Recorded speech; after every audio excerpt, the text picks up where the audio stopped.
Welcome back to the North American LCS, everybody. The teams are gearing up for round 2 of Phoenix One versus Echo Fox. And Phoenix One, maybe the fans can start to believe the hype. They took a, I don't want to say completely convincing win, but they did win a pretty strong game over Echo Fox here in the first one, and it seems like they can do it again. Yeah, and I think like Phoenix One fans are starting to go, okay, Mike Young's in, Special's in. This is the rebirth for them. Is this the rebirth for them? 0-6. The team has already started off a split at 0-9 is one of their records, and then started to kind of bring it back. But now Phoenix One, they're hoping that this is the rebirth for themselves, because right now they've started to unlock Arrow again. Yeah. He was looking a little bit like that MVP status last game, had insane damage per minute on that Jhin, a large part of his team's damage, and also 100% kill participation. So the fact that Special is now alongside this guy and willing to throw away his life, his Braum and stuff like that, to allow him to do damage, gives him that safety to have those performances they were talking about on the desk. Absolutely the case. The fact that 935 damage per minute was only a third of his team's damage, by the way, is a little bit insane in its own right, because it means Mike Young was getting a lot done, as well as the Kled, as well as the Galio, and everyone kind of involved there. Sorry, especially you're not a high damage champion of Braum, so you're not included in that conversation. But still, it's been very interesting watching this go.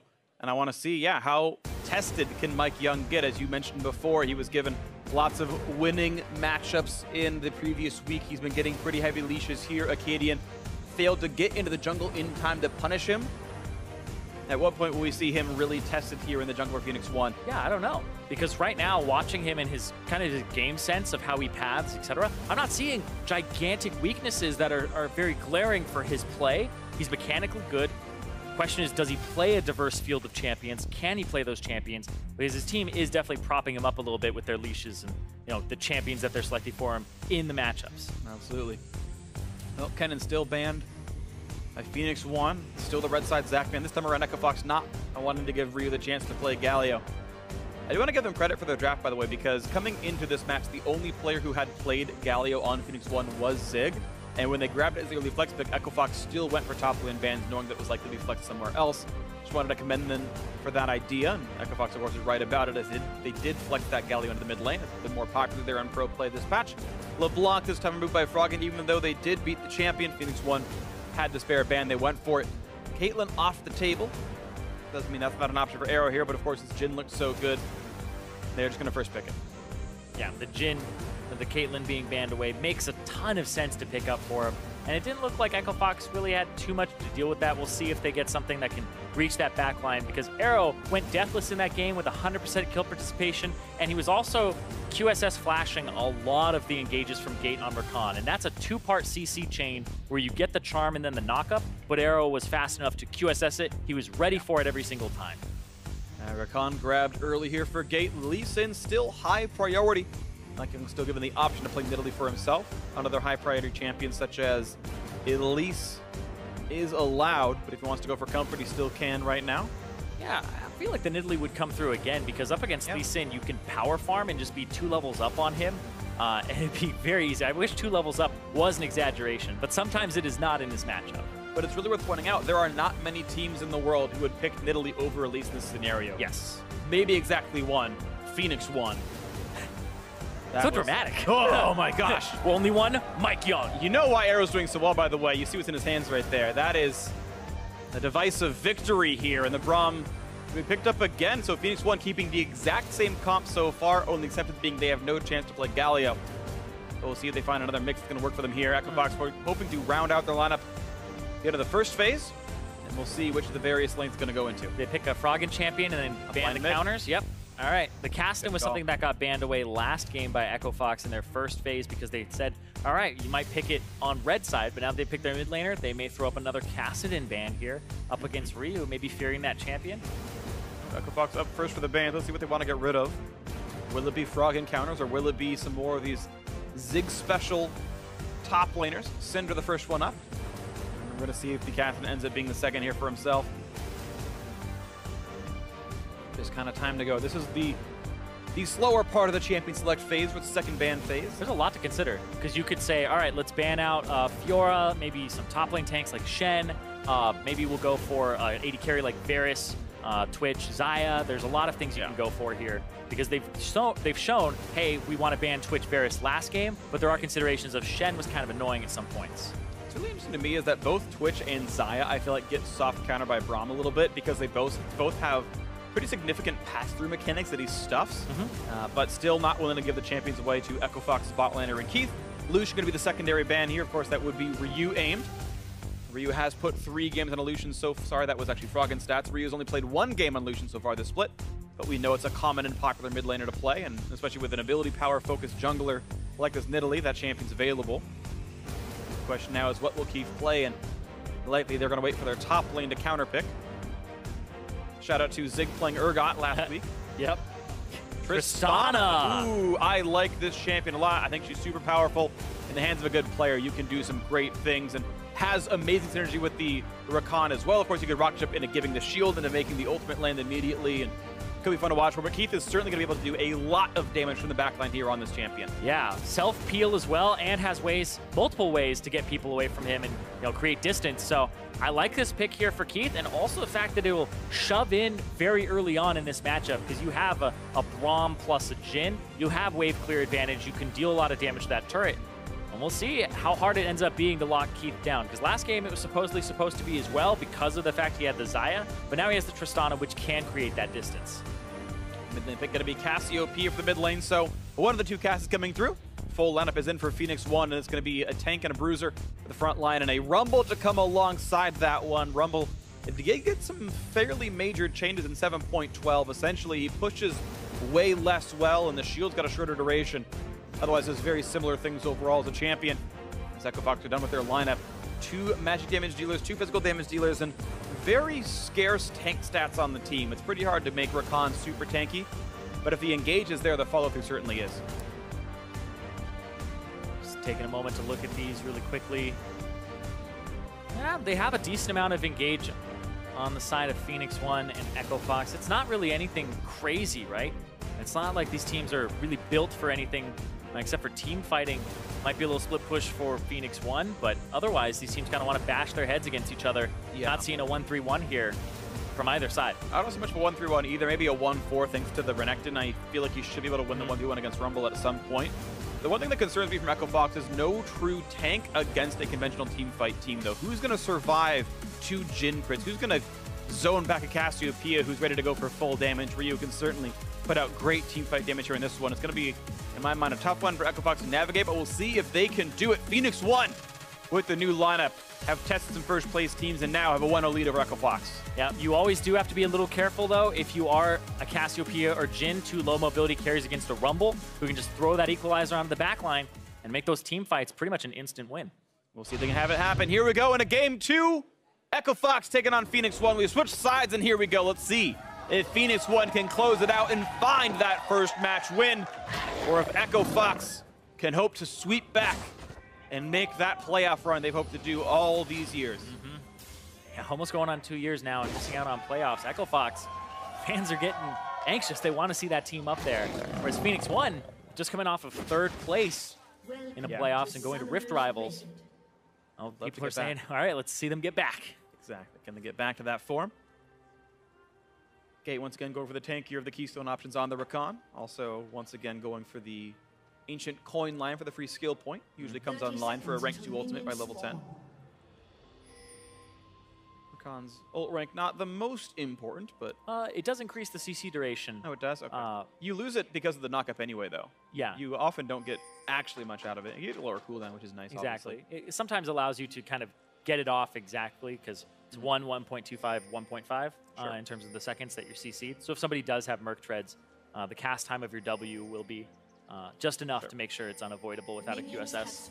But otherwise, yeah, it's not that impactful. All right, we'll wait to see what comes through into this one.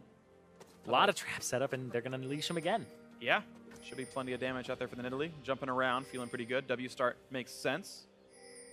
We'll see what kind of leash Cadian can get. Froggen looks like he's going to be playing for zoning and harassment, but now his Q's on cooldown for the Raptor spawn. And Ryu takes plenty of damage. You can't feel too bad about that one. And here we can see... Oh, they're double leashing the new meta. Yep, the double leash. Plenty of damage here into this one as Mike Young hopes to finish down the Raptor camp. And right now you'd want to leave to get back to the lane. So this means Phoenix 1 will be late to getting some CS. And look at this. Yeah, Keith wants to zone them out. Gate the same. And it's not going to be too bad, though. Only missing XP on 1. Nothing. No, one of the Reds is already dead. Yeah. Just one.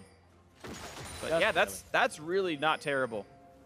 Especially considering that Echo Fox didn't leash at all. You feel like they might have wanted to walk into that wave and force it to focus fire by stepping in and jumping into the brush. But that wasn't done there by Gate, so no gains. Knockup gonna land. He does have to crit though. Yeah, plenty of damage going back onto it as well. But the Courage the Colossus shield makes it not too bad. They will hit level 2 a little bit sooner. They got there and missed one, just like you said, on the T1 side. But Mike Young, this is a very fast jungle clear. He's about to hit level 4 at 2 minutes, and we'll track it here. He actually goes over. 250? 250. Ugh. That is such a fast jungle clear. Like, his top laner's level 2, about to hit level 3 off of a few more creeps here, and he's going to go for a level 4 gank on this Rumble here. Zig doesn't have the full... He just wants the level so he can get sliced. And look at that, but no, he's going to go for the flash. Oh, the Javelin goes far! Looper like a little bit more damage, gets away with it, but he was stunned and Mike Young threw it too far away. Oh, you can do wrong, it turns out. That kill was destined to go Phoenix One's way, but it was turned aside. Oh, that was...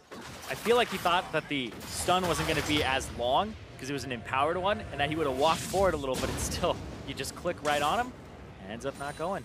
Well, unlucky there. Looper has to burn his TP to get back to lane, and Zig doesn't really need to burn much to stay in for this one, so. Did burn flash for Looper still having his up, though. That's true. Does force the back, like you said. No crit coming through for Arrow, though. Didn't quite get the range to attack Keith. Shields come through for Gate, and we have a pretty normal standstill in the bot lane. +1 farm lead for Keith, not the biggest. Mike Young going to be on the bottom side of the map now for a little bit because his camps will be coming up. He'll clear this. And then because he went back to his Raptors a little bit later, it's actually not going to be up for quite a while here. So see if he looks for a gank in that small window. I would say he has about 30 seconds here before a camp really comes up. Let's see, can they get the knock up on the Ryu? Acadian waiting in the wings. But he's hoping for Nidalee to come by, or he's hoping for Froggen to make something happen. Ryu has guessed incorrect. The knockback is there. Flashes in time. He didn't want to burn that flash for a closer Q, but it's still a burn flash away from Ryu. Lane lead to the mid lane. Acadian did a much more common jungle route that's coming out now for things like Rek'Sai and Lee Sin, where you start Raptors, go red, kill Krugs, back, it's level 3, and then you buy a longsword, and then you can run straight down and do your bottom side jungle into a gank. And if you run into anybody, you'll be level 4 and you'll have a longsword over them. So it's actually quite a good route if you ever plan to fight anybody. Didn't find anyone to fight just yet, but he is back on the map, taking a second round of Raptors, level 5 for him. So Acadian's actually managed to get the level lead over Mike Young. Yeah, it's because of the Raptors that Mike Young did later, so they're actually going to come up at a much later time, so he didn't kill the big one first. Oh, I didn't notice that after it. Okay. That makes sense. That was just looping back around. Level 5 now on both these. Acadian running away. Trading Trinket Wards, and they're going to be fine on this one. Looper does have the flash lead in the top side, and Zig just now TP'd back in. But just for Ruby Crystal Longsword, not a huge pickup right there for the Renekton. Gromp going to leash back, and Acadian just preventing Mike Young from farming anything. The only camp up for this Lee Sin is his Krugs. The only thing up for Mike Young is this Gromp, and looking for the play right now as Rumble roams down. Smite fight! Mike Young doesn't have one, so it shouldn't go away from Acadian. He's going to land that one. Nicely done. Safeguards away. He was a ward the whole time, but they're going on Acadian. And it's a lot of damage. They're going to get this kill. He's forced to flash, and who's even there to follow? Mike Young zoned out by Looper. No first blood lost, but was it really worth the risk? Looper himself going to lose his flash. You have to expect. Zig has the stun available. Lands the Q, and he stops it. He pulls a Dyrus, and down he goes. First blood to Mike Young. But Looper there for him. Ooh. Yeah, he had time to do that too. He was just thinking that it was gonna. So panicked. And the other part is, if he doesn't flash there, he's hit by the spear. If he does flash, he may still eat the spear. It was before he could reach the wall. That Mike Young maybe flash chases. So there's a possibility that Mike Young gets that kill anyway. So have to look at it a little closer here. But yeah, this was great from Acadian to get in and out, eats the stun there, but then they overstay a bit.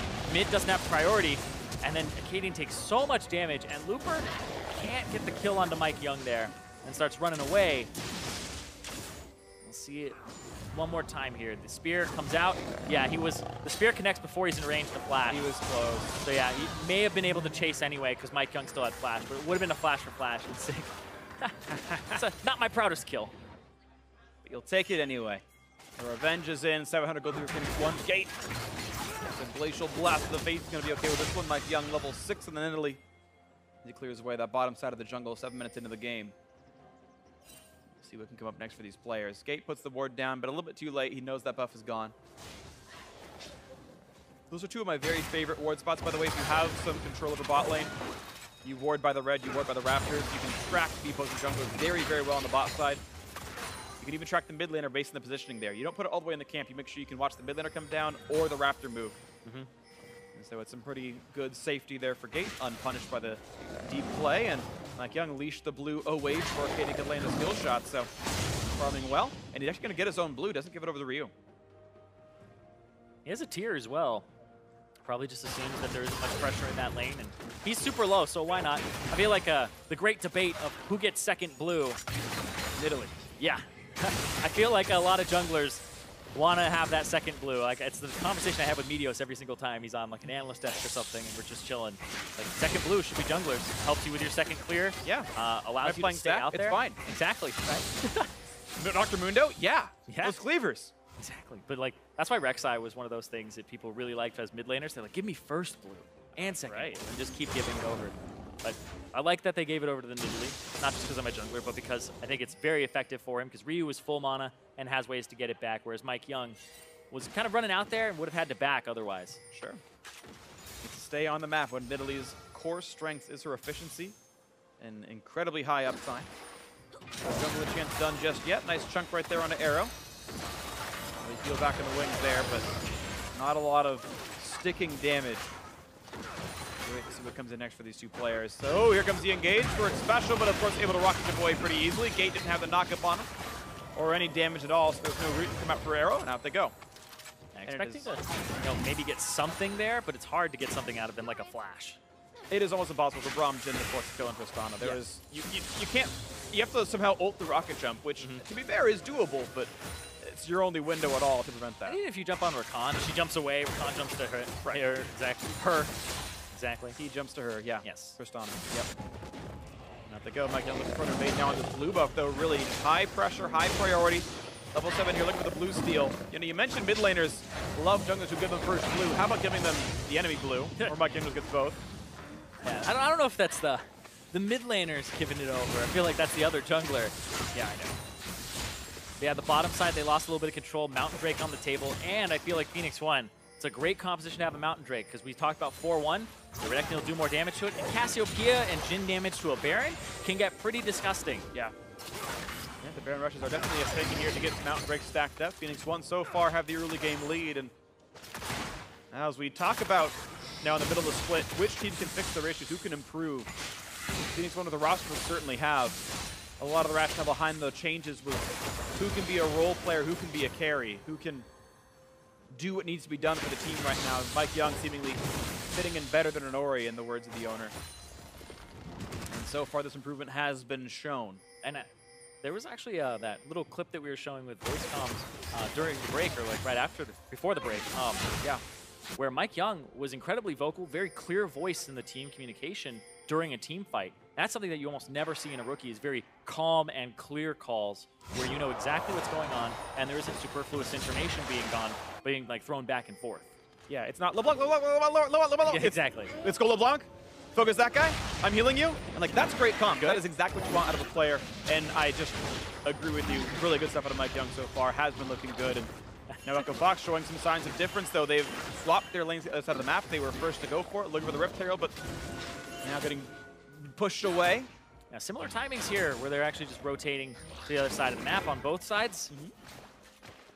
But this time, they're both giving away the chance at the Drake. In last game, it was Phoenix 1 who went for the Inferno, grabbed it, then swapped back. This time, it's both teams staying near Rift Herald, which makes sense. I like that as a metagame call. Rift Herald's important, certainly. But again, it's both teams thinking they have equal claim to the objective. Not willing to trade down, in air quotes, for a Mountain Drake. Root doesn't quite land on a gate. He walks away. Jukes the Javelin. Suave as ever. Out they go. Still 900 gold difference, and again, a somewhat slow, meandering early game.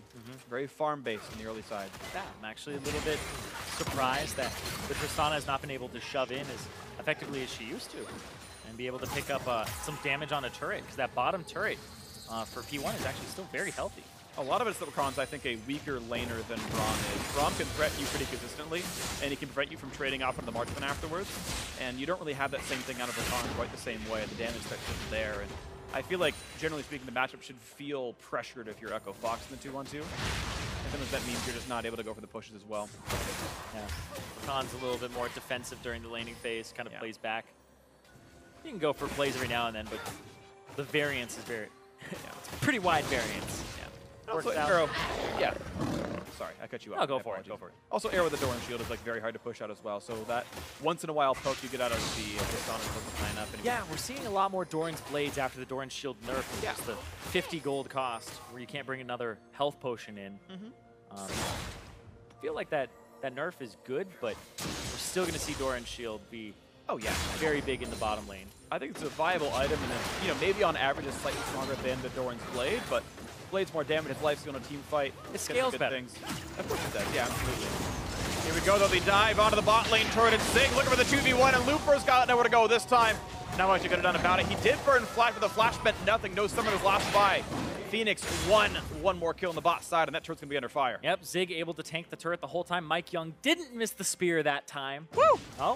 Oh, redeems himself, but now this is a race against the Tristana damage on the top side to that turret. Seems Keith favored. He goes in, auto attack's coming across, and 2 more hits would have killed it, but yeah, he's got to, again, respect what the special could do to him. With Gate in, though, they can go for this. And again, the teams should be calling how much threat that bot lane turret is under. At a certain point, you're almost willing to give up a kill to secure first turret gold. It's very close. Yeah, Zig is going to get it here in just a second. Acadian's coming up to try and secure. It's a tight timing. Zig's on the run. Here comes the damage up, and they can't knock it down. First turret gold, the 700 gold swing goes the way of Zig. That gank worked off, and they were 4 seconds away. You have to believe something could have been done differently. And you could see special there. This is what I really like about watching him when he has a hyper carry type player on his team. Just somebody who's a very good AD carry because he's willing to protect things with his life. He jumped up, put up the Braum shield so they couldn't hit the turret anymore, and it looked like he got chunked out very heavily, but he was still going to stand around and make sure that they got that first turret gold, even if it may have cost him his life.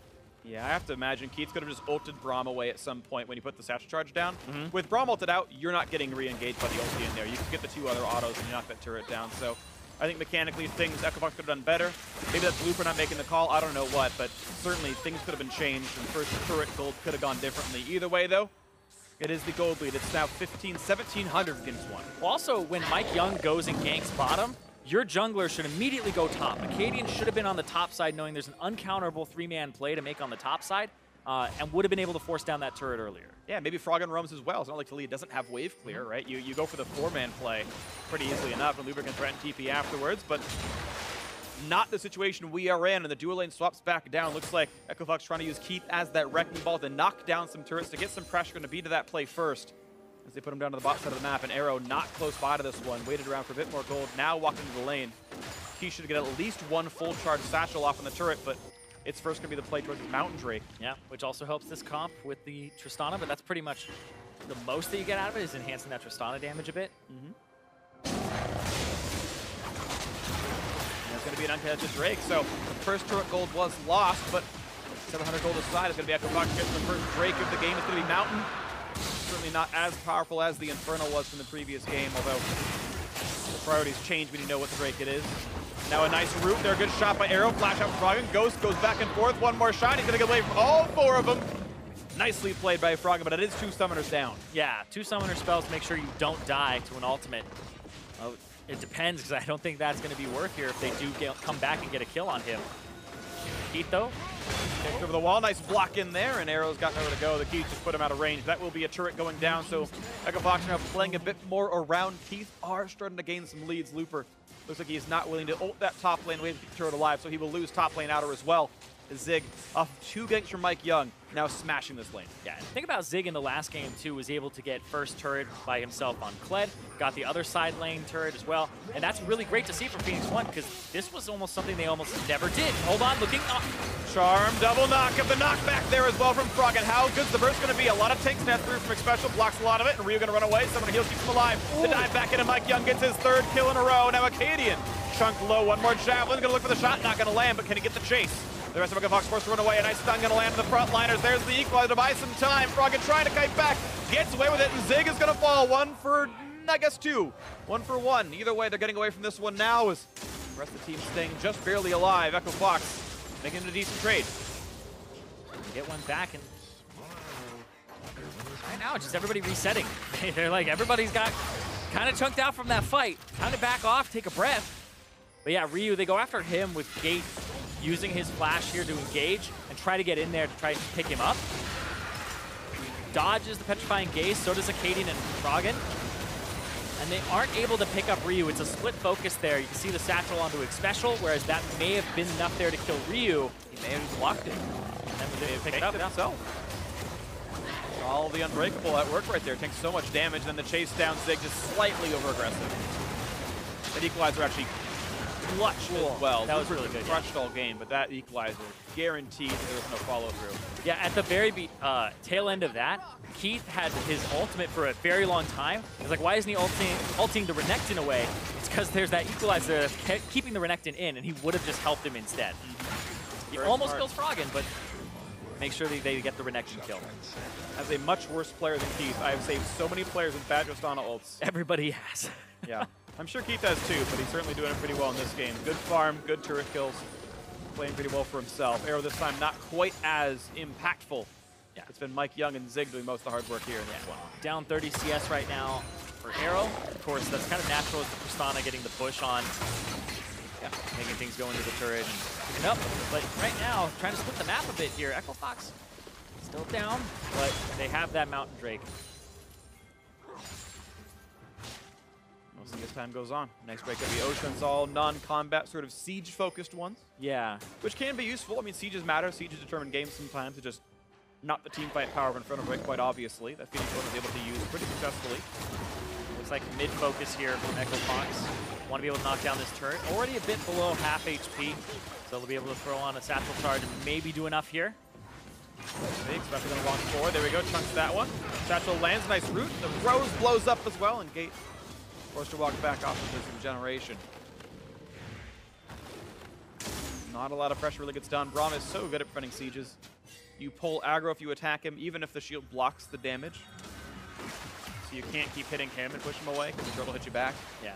I think that's like one of the most annoying things that a Braum can do. The first most annoying is he can stand in front of a ward that you're sweeping, and you can't auto-attack it as a ranged champion. Hold on. This, though, especially now cut off with the wall, but the root's going to land. This could be Gate's days being numbered. They're all grouped up. And a big Braum ulti starts it off. A nice kickback to buy a bit more time, but now the chase is on to Looper. Running out of health, thankfully drops out the passive. He's been shut down, and Ryu gets the kill with the ulti. Petrifying Gaze picks it up. 1-0 Phoenix 1. And Looper put down an ultimate so that they couldn't chase him around the corner, but he dies before anybody even wants to chase him. So that ends up being a kill over for Phoenix 1.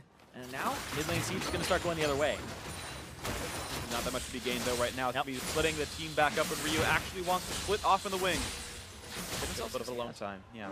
Froggen is beating him a bit there in the CS department, but able to even it back up. And has a Rod of Ages in tier. So we're looking at 2 Rod of Ages, a tier over on Phoenix 1 side. So they're just going to get a little bit stronger over time off of those. And I feel like their composition, just from a split push perspective, a little bit better. And their team fight could be very deadly. Both these teams, depends on who lands those abilities, especially Seismic Shuff. Seismic Shuff is such a game-changing ability. We'll see those plays can happen, but it's really been special doing so well to tank up and keep those teammates alive. He's been doing very well for himself, and it's been a team game so far for Phoenix 1. It's a crazy acquisition as well for him, because we're seeing a lot of trades that have happened kind of in the NALCS, where it's like Stardock for Smithy, and then they both had kind of okay splits in spring. Like Smithy was like very high in deaths, like second in deaths in the entire league. Stardock had most player of the games, but wasn't transitioning. You swap them, now the teams are both near the top of the standings, and we just got to see them play. And it's like both teams came out on top. But then you see a team that picks up big. Dignitas picks up big as the support. You're like, okay, is he an upgrade over Xpecial? But it's not necessarily they're an upgrade in terms of play. It's just stylistically who they're playing with. Dignitas needed a playmaker like Big, who is constantly making plays because they have a passive AD carry like Lodge, and then they have Someday on the top side of the map, right? They need other people to start doing things because Keen is also not going to create too much action. But Phoenix 1, pick up Xpecial, who's more about protecting people. He can protect these carries like Arrow and Ryu, where they now have somebody like Mike Young who can start making some action happen alongside Zig, who's becoming a little bit more aggressive in his play from what we've seen. But I like the protection factor on Arrow. Sure. Even though he is playing something a bit more backline, like Jin Special is able to protect everybody. Ryu's gotten a bit better in this one as well, as mid lane is under fire once again. Echo Fox looking to make this push happen. This time Special bit zoned out. The Ocean Drake going to be picked up, pretty much uncontested there as Mike Young grabs that. Yep. Gold lead remains 1800. Ocean Drake now in the wings. And I always think it's important to look at people's specialties as well, because you think about Shady came in, it's like you look at his solo queue, Brand, Vel'Koz, all these mages, Karma, range supports, Lulu. That's not really the meta right now, and that's not what Arrow kind of needs as this MVP player. He needs somebody who's going to protect him when there's so many things in the meta that can reach you, like Jarvan, Galio, all these guys who want to dive. So keeping him protected is very important. It's not always like a better player situation. What's interesting as well is we still do see the occasional Karma and Lulu and whatnot in professional play. Like, they haven't disappeared. It's just, what do teams think is the best for them now? Even if they are, you know, as Kobe put it when talking about Italy, a viable champion, you can play it. It's what styles do the teams actually want to play in. And heck, what kind of champions do really suit the players? It looks like they want to play tank. Nick Special splitting that pretty nicely. Big chunk going to keep those. Got to kite back. And again, Nick Special keeping not only his champions, but his turrets alive as well. Satchel's going to land. One more shot will do it. That turret's going to go down to the mid lane. Here comes the engage. Another javelin lands. Keith's going to kite back. Gate's going to be low on HP. Here comes the big stun in the front line, but nice little bit of time bought by Gate. No kills just yet. Out they go, but Keith is out both the summoners. And it looked like they were trying to peel Zig very heavily there. Keith blew his summoners, and then Gate also blowing his ultimate there. Acadian went for a kickback too, so huge disengage to get that turret. Is it just going to be a turret returned in mid to kind of just accelerate the pace? I don't think so. 4 turrets down, or sorry, 4 summoners down for one. I missed because Zig did flash in otherwise, but and nothing down in the mid lane just yet. Echo Fox getting the turrets a bit closer, but still suffering a 2,000 gold deficit right now. Off the kills and the farm difference, the top lane lead is pretty big. Yeah. Zig going for a very aggressive build to its Cleaver into almost a finished Ruin King, into also getting what I assume is a Titanic Hydra. Maybe it's Frozen Mallet, but those are the only 2 drawing this item. Well, that and Sterix, but that would be a longsword. So they're going to have 3 offensive items here. Surprised he didn't finish the Blade of the Ruined King, but I think he got to the point where he was saying, okay, I'm team fighting a little bit more now, so I need that durability. And it looks like it might be that Titanic Hydra like you were talking about. Yeah. Otherwise, he's trying to get on Looper with a Frozen Mallet, slow him down, make sure he can't get away. Could be a nightmare. Yeah, who knows? All kinds of options. Either way, yeah. I just needed the Cleaver or the Cutlass for the slow, it feels like, and he's going to be fine from here. Item still pushing forward here for Mike Young. Once again, a Rod of Ages, Sork Shoes into a Zonya's Hourglass. Banshee's Veil online for Ryu. Next up, probably going to be the Seraph's Embrace. A lot of damage coming through for you pretty quickly. Yeah, you were right, by the way. Gate has level 2 ultimate already, and level 10. There you go. Point. Good brain. Good brain. I think the first person I ever heard say that was Kobe. Really? Yeah. Oh, I actually thought it was an Azael thing, but you're right. Kobe said a lot. It might have been Azael as well. Either way. I mix them up all the time. There's only one person on the dive, right? Yeah. Okay. They're all the same people. Lock it done for a Special, ready to protect his teammates. Still no upgrade of boots, but doesn't need them. Who even cares anyway? We'll see what comes in next. Goldie still saying 1,700 different. Phoenix 1 back in the mid lane. Echo Fox just, they're A-rumming back and forth. Zig pushes the bot lane in, makes Sleeper walk over, then he goes back to his team. Yeah, you one by one, they're pushing lanes in. Yeah, you kind of end up in this situation where you go back and forth until a Drake spawns, and then if somebody has like the wave on your side of the map, you have to push it back out before you can contest. So just weaving back and forth, spending gold on control wards, clearing out control wards when you have people en route. With the Tristana, though, you should be able to push a little bit, but you don't have the wards to support it on the sides. I like the static shift buy as well. Huge amount of wave clear from this Tristana. It's so hard to actually get a wave to the turret now. Yeah, the wave clear is insane, and it's even burst damage in a team fight as well. It is, I think, easily the best single target damage of the Zeal upgrades. Oh, he used the seismic shove. Holds in. Yeah, Froggen's going to have to go sway slowed down by the Cutlass. There's the giant stun. Look at the damage output there on a Froggen. Cutting back now himself. The Go's going to stay on. He's going to be okay for now, but he's on the wrong side of this map. He can get away. Meanwhile, Equalize the front lines. They've picked off Aaron. You can't shield that kind of damage. Here's the rocket jump. The kick flash in. 2 for 0 in the mid lane, and Keith gets one of them. Yep. Looper with the ultimate right on top of Arrow, and especially you can't keep him safe from that one, and then they're going to shove in this mid wave. Cassiopeia was topside. Mike Young was there as well. And there is no one around. 2 turrets picked up so far. The snowball can certainly continue. Froggen going to get the safe recall. This wave going to be cleared pretty easily. Go for another. Fox, 600 gold up. There's late recalls from the rest of the team. They have to be a bit careful because there are only 4. Froggen did recall back. This turret is gone. There was no rush of arrow. They could see when the respawn timers were coming in. All 3 turrets down in the mid lane off of one big play. Yep, you can see up 1,300, 1,400 gold now for Echo Fox. That Mountain Drake helping them a lot there in that push too. Just got them more tempo. But now reset. There's a Mountain Drake coming up in 50 seconds, and they're going to want to play for that. Huge stuff out of gate. Looper followed through, but I have to imagine that was jumping in with the quickness. And, well, Phoenix 1 were downed with the quickness, and it went well. 3 kills for Echo Fox. Those 2 turned into 3 turrets. I think he continues to play this. Waiting for a response there. No, you were drinking water. You were fine. Oh. I just was trying to find my next sentence is all. What is this? Yep, this goes in Oh, quickness. Grand entrance. Yeah, ultimate on top of it. They just get obliterated. They're looking for a ward there in that side brush. They both walk over there, and then Gate, man, good played there. I mean, he's been making a ton of plays this whole split. He's been a big playmaker for Echo Fox. He's kind of been, they play around Froggen. Caden will get some early pressure, but Gates had those very impactful mid-late game plays. Meta suits him a little bit better too for that.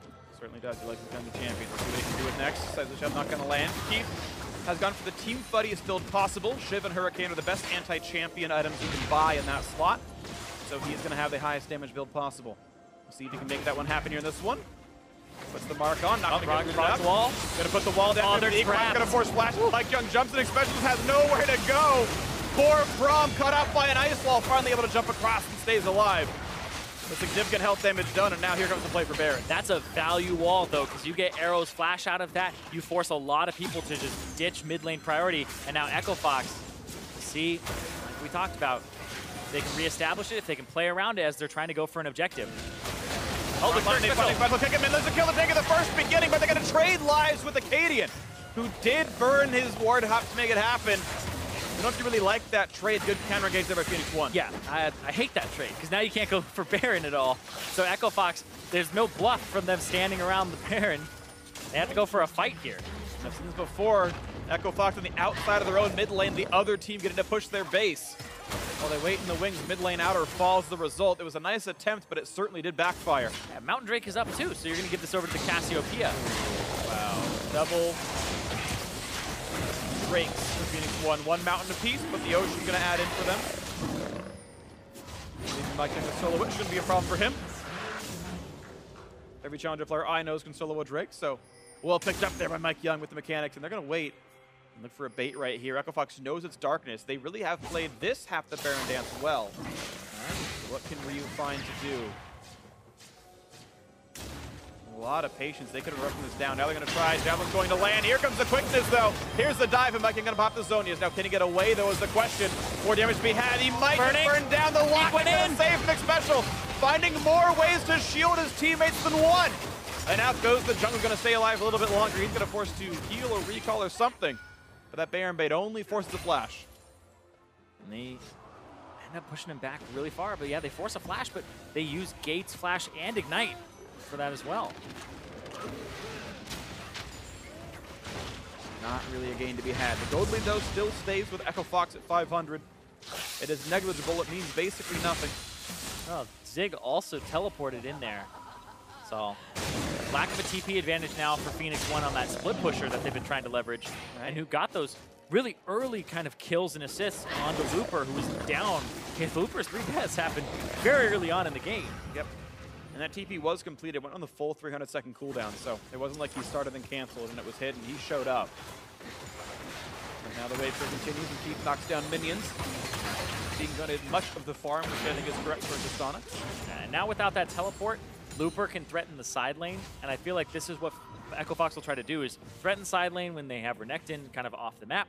You can teleport, and then you can use Froggen's wall to just section off turrets, but I feel like they're playing around mid, even though they have no turrets there right now. So Echo Fox kind of want to wait for that open mid situation and run straight down and get an inhibitor, but it's much easier to play around Baron and top, where that turret is kind of close to going down. It's almost half HP on that tier 2 on the top side. Just play around the objective. Going to be. They're playing around it for sure. Quick Knight's Vow coming in for Acadian. Last game in this spot, he went for a Guardian Angel. This time, the more defensive build. Knight's Vow keeping Keith alive. It really is putting a lot of the eggs in his basket. Redemption picked up first item for Gate. I say first item, it's his first non-strictly support gold generation Sightstone item. It is much less powerful in 7.12. He has no other healing amp on the kit.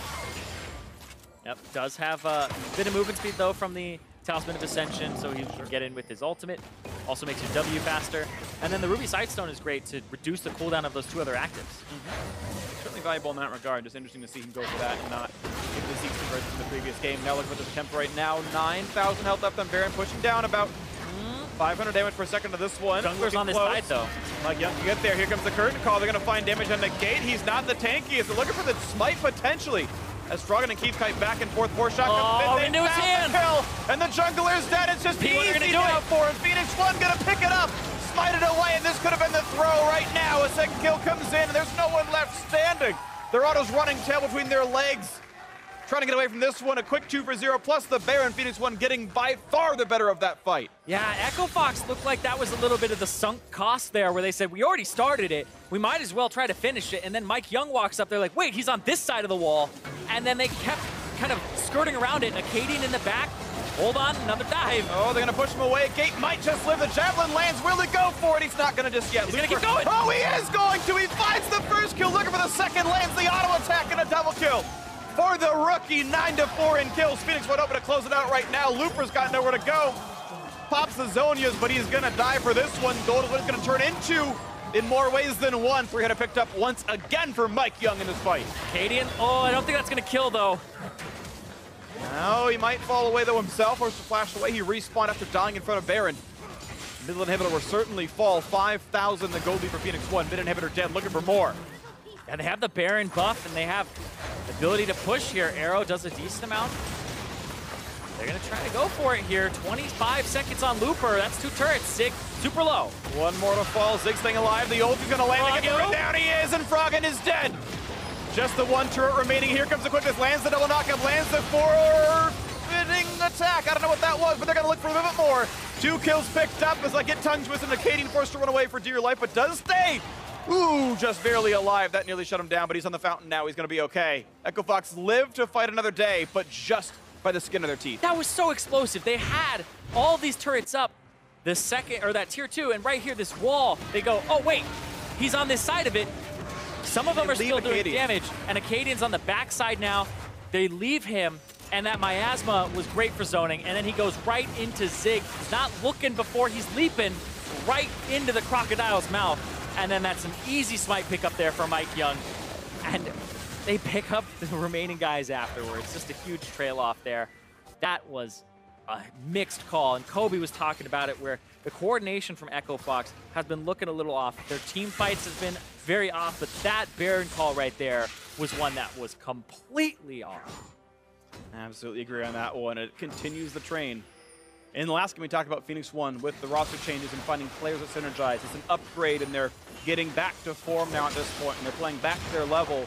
For Echo Fox, the question is, can they learn how to shot call in the mid to late game? And that answer, week in and week out, has still been no. And against this Phoenix One squad, who actually have good early games, Echo Fox no longer have the early game advantage either. Yeah, they did have a bit of an early game advantage, but it's not enough for them to really kind of coast on that. And they have some tools, too, to help them do stuff like Baron. Like, they have the Weaver's Wall. They also have the Tristan to knock down turrets and get objectives. But even with those 2 things that should accelerate or, kind of cover up those weaknesses of theirs and accelerate the pace of the game, they still kind of misuse them in these opportunities. Oh, bad news bears. He's gone already. Killing spree for you. Yep. TP to the other side, looking for a flank here from Zig. They're going to run right into a Renekton. Can they get the damage up on this one? Keith's going to have to rocket jump away. Doesn't get it in time. Finally jumps out this time. Will stay alive. Quick grounding onto this one, and suddenly he's going to go to his room. The fountain might just be the place for him, and Looper's going to go down. Zig gets the kill picked up. Some more kills in that top lane. You can miss a javelin once, but at the rest of this game, they're going to keep killing him off. Now a 3v5, and this one turret stands between Phoenix One and their first match win of the split, hoping this is the lineup that leads to redemption. They don't even need to buy into this one. The turret is fallen. The Nex is now next up. 5v3. Can the re-engage come through? Acadian looking for the damage. Looking for the kills. It's Keith on the wings, but he's getting kited back by Ryu. And that's the game. Fidget spinners for everyone. Phoenix One gets the win. Phoenix One go from 0-6 to 1-6 and pick up their first match win of the split. You can see it's relief for the team. Relief and happiness and a big hug all around. The rookie Mike Young, 18 years old, fresh out of solo queue. Fresh out of high school. Fresh out of high school as well. We've seen some of those players like that, Pobelter, Altec. Plenty of successful players have been out there coming out of high school and making their splash with the LCS. Echo Fox, sadly, it is a slide now. Before the thought was, is it the even week, odd week curse? Then as we saw with their loss to Team Dignitas, it's not just that. They've lost now 2 in a row. And they lost to a winless team. Now, I don't think Phoenix One will, even discounting this game, remain even further a winless team. This certainly seems like an upgraded roster. This is a decent squad. Phoenix One will now try to begin the climb. The best they can do is 12-6. I don't think they quite match that, but we'll see if they can move upwards and make the playoffs. Exactly. I completely agree, though. Phoenix One look a lot better than their record indicates. Like I had called at the end of it, a sigh of relief for the team because there had been swaps back and forth. What's going to work? What's not going to work? Spring plagued them a little bit with those decisions. Now it seems like this is working for the team on stage. It's getting the results that they weren't getting in weeks 1 and 2. And so now Phoenix One fans are kind of like, okay, they're good. Now how good? We're getting a little bit ahead of ourselves here because they took down Echo Fox and they took 2 teams that were in the top of the standings last week with this roster 2-3 games apiece. So this Phoenix One team, we know maybe they aren't in top form to get to like, number 1 or 2 spot, but are they once again like in a 3rd place position? Yeah, sure. And you keep in mind when they played against Team Dignitas, that was without Expecial, right? And then when they played against CLG, okay, well that one you played with your full lineup. But that was your first match with the lineup. And they were splitting scrim time at that point. So you have to assume the growth continues for Phoenix One. And sure, Echo Fox are not the toughest of competition, but Echo Fox are in playoff contention right now, right? They were 3-3 at that point. They beat a playoff team. They 2-0'd a playoff team. They had comebacks against a playoff team. So, that's heartening in its own right. The fact that you went 3 games with a completely fresh roster is heartening. And you have to assume upgrades come in down the line. Phoenix One will get better over time. Mike Young will learn more about pro play. He'll learn more than his Nidalee one trick, as Acadian called him. But again, the fact that they would rather give him comfort than the most common meta pick, that could be a good thing or a bad thing. It could be that he knows more than everyone else does, or it could mean that they're trying to protect him and give him comfort for now. And you have to see what that is down the line as picks and bans come through, what the exact lineup needs to be there for Phoenix One. But now, to hear more about that series, let's send it here to Jat and Phoenix One's rookie jungler. Thank you very much, Freak. And yes, I'm here with, I got to say, top rookie of the split candidate, Mike Young, picking up your first win in the LCS. Tell me a little bit about that match and how it feels. Well, coming into the match, I was really nervous because coming off of last split, I started having expectations from all the fans of P1. But beforehand, I wasn't as nervous because we came into the split with no expectations. I had no expectations myself, but now that I have more expectations, I just have to play a lot more, just have to work harder and just to meet the fans' expectations that way. Yeah, well, first off, congratulations on the first win of the split. And that's interesting, right? You've been challenger since you're 13 years old. This is your 2nd week now in the LCS, and you're playing alongside players like Ryu and Arrow who have been doing it for years. How has it been interacting with those experienced veterans? I actually really enjoy their personalities individually. Forget all the titles aside, they're really cool people. They love to laugh with me. We always hang out, and we just have a good time. Great to hear. And also some of the LCS competition you're playing against. You just played Acadian today. He was a big rookie for us last split. What's it like playing against these people who have been playing on the LCS stage as junglers in your 2nd week? I try to not look at the names too much in game. I specifically just uncheck the names so I can just play my own game, so I'm not intimidated by any top player, so I can just play like solo queue, play like scrims, and just perform my best.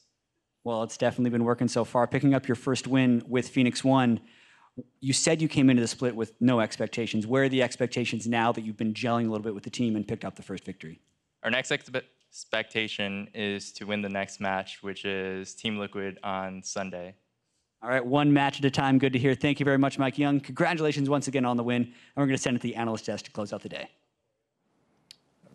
Thank you very much, Jack. Great to hear from Mike Young after his first victory and Phoenix One's first victory here of the summer split. And I also like kind of that measured optimism, looking towards just the next game as the expectation, not letting any of this, it's very easy to get swept up in all the niceties of being in the LCS and having made it onto this big stage. And for him, turning the nameplates off and just looking for the victories. And Going to the moon! Kobe, Let's go! Kobe's going to fidget spin his way to the Phoenix moon. One, number 1. All right, but hey, let's be real. A 2-0 victory for Phoenix One here in the